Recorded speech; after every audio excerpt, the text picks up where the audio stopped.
This is KUGAN CASSIUS Rifle TV in association with my beloved MTK Global. I am joined by Adam Booth. First of all, Adam, thank you very much for your hospitality tonight. You joined me. I did, yeah. And it was good to be with your family and some of our friends, I can say. So thank you very much. On quite a traumatic 2 days for me. But anyway, there's bigger things in the world going on.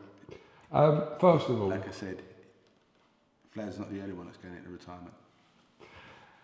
First of all, you have to give Anthony Joshua huge credit for a fight that he easily could have lost tonight. That round 6, it looked he was in genuine serious trouble. He was losing. I mean, he was 3 or 4 rounds down. I think it was the 11th it was stopped. 11th, yeah. We were too busy jumping around. I had him at least 3 rounds down, and his legs weren't working. He was getting outmoved, outboxed. He'd been hurt, having had that good round in round 5. And then that determination, that competitiveness, that will to win, whatever you want to call it. And he just came out like a man possessed in that 11th round. Vlad didn't have anything to offer back, and he drowned him. And what a fight! I mean, we chucked all of our experience and all of our composure out the window, and it went off. We should have filmed us watching the fight. It went off. It was good. What about Klitschko's inability to close that fight, to finish that fight off? I don't know. I mean, he tried. He did try. And even after the knockdowns, he nailed Anthony with some good shots. Anthony took them, and I guess he was very cautious of not making a mistake and getting caught while looking for the finish, and also probably not punching himself out at 41. But I mean, we can go back and watch it again, right? I just think that in the championship rounds, in the very last rounds, Anthony found something. When he was behind, he'd been hurt, he'd been outboxed, and he found something, and that's what champions do. But I mean, to imagine, to go before the fight, to imagine that fight could have lived up to the expectation of the hype. It could never live up to that hype, right? But it did. It went way past it, and that was one hell of an event. Previously to this fight, Anthony Joshua had finished 14 of his 16 fights inside 3 rounds. Only been to 7 rounds with Dominic Brazil and Dylan White. It was going to be a concern what happens when Joshua is taken into 9, 10, 11 where it was. And a little bit of that showed tonight, didn't it? It wasn't a concern because it was the first time. You can think you can do it, and you can tell yourself you believe you can do it, but until you've actually done it, you don't know you can do it. Now he knows. Now he knows he can come back from being hurt. He knows he can come back from being knocked down. And I said before the fight, Vladimir Klitschko has experienced everything in a championship ring. Tonight, Anthony Joshua experienced about 10 fights worth of experience in one evening and came through and won. And that combination at the end as well, when he put those shots together, big kudos to him and his coach Rob. It seemed as the fight was unfolding that this was a bigger gamble than maybe some people anticipated. No, I think everyone was everyone that I spoke to, and I think everyone you spoke to, was like, they were kind of going with Joshua, but they weren't sure, and everyone was unsure about it because there was so much unknown. There really was. And there were some boxes ticked tonight. I thought Vlad boxed out of his skin, turned the clock back. I thought he was magnificent for most of the fight, using his experience and befuddling Anthony as well as hurting him. But when the chips were down, if you're in a sinking ship, you better pray that Anthony Joshua's in that ship because it's going to stay floating at some point. Going into the 11th round, seemed to be, like I said, behind on the scorecards. Did you see Anthony Joshua sort of having what you said, finding that something? Did you see him prior to that? Prior to that 11th round, no. How he came out in the start of the 11th round probably shocked Vlad more than it did anyone else, but it shocked us, right? We were sitting there watching it. The uppercut was... And I mean, that was certainly the game changer. But it wasn't just the uppercut, it was how he came out and imposed himself on him when he probably felt like he didn't have that much left. and he found it, and it was an immense win for him. What does tonight's win performance tell us about Tyson Fury's win 18 months ago? Well, it tells us a lot. It tells us that Tyson is last year when he beat Vlad, that he shut down a very good champion and proved that he could win that fight, and he won it quite comfortably. What it does is, if he can get himself back to being healthy and fit in every aspect, him and Joshua would be bigger than anything, I think. Obviously, Tyson Fury's got a few issues to sort out. He's back in training. We know, he obviously mentioned them in the ring after.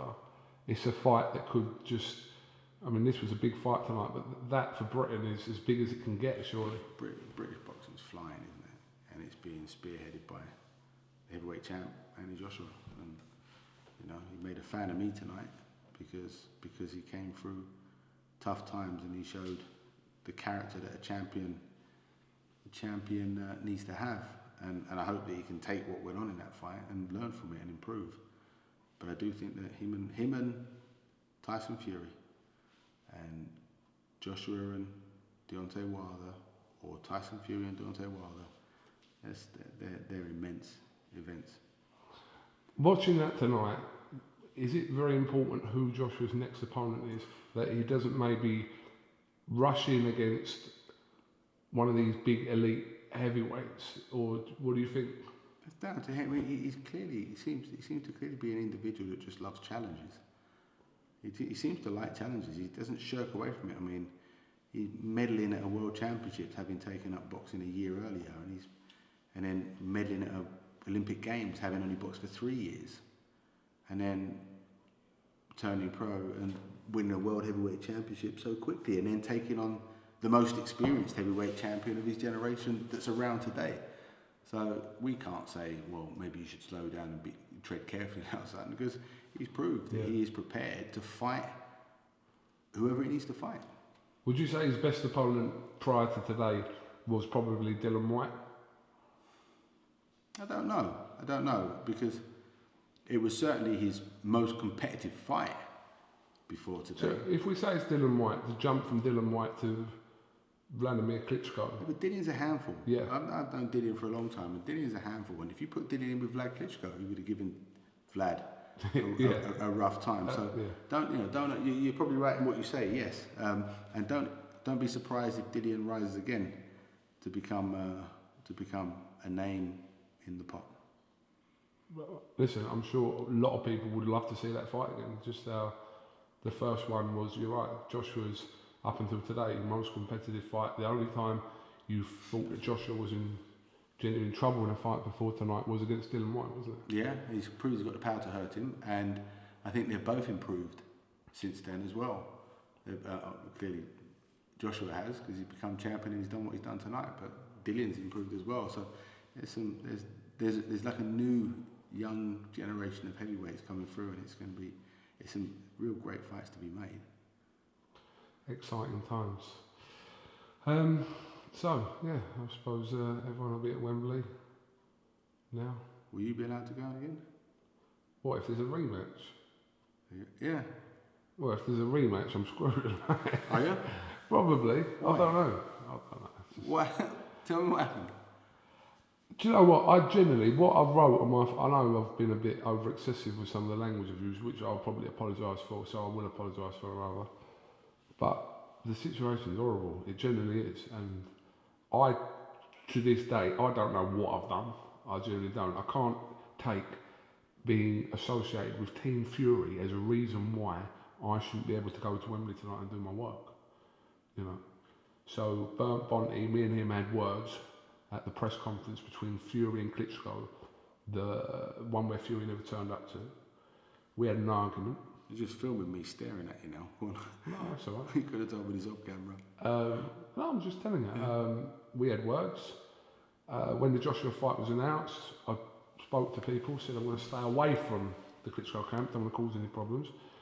And then Thursday, when they're doing the seating plan or whatever for the fight, I'm barred from ringside press. So, I mean, listen, I want to put out there that if I really wanted to, I could have gone tonight as a fan, and I could have sat. I had a couple of tickets. I could have sat in the stand today and watched the fight. But to be honest, if I'm not going to work, I'd rather have come here and watched it with you. So. And you did. And I did. And you did. So. Yeah, but. Vlad retires, Bernd retires. Listen, I don't have any problems with Vlad. And you'll be like the phoenix that rises from the ashes of death. I generally, honestly, it actually has been a traumatic 2 days. I've never literally had more support. We were worried about you, man. We were worried about you. The support I've had, I swear to God, it was like I was telling people I was going to kill myself. I genuinely, the support has been unbelievable, and it's really over nothing. I hit the skipping rope.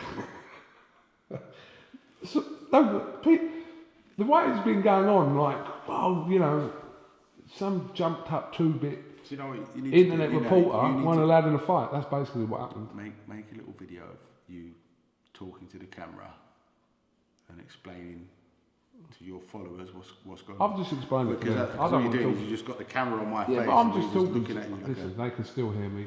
I've said it now. I don't really want to think about it past tomorrow. Then move on then. Just want to move on. All right, listen, have you got anything else you want to add? Have you? Haha. Good night. It was a good night. Yeah, just before I go, I just want to say, Boxing wins. Bernd Bonte, I hope you're okay, mate. Bless up, bruv.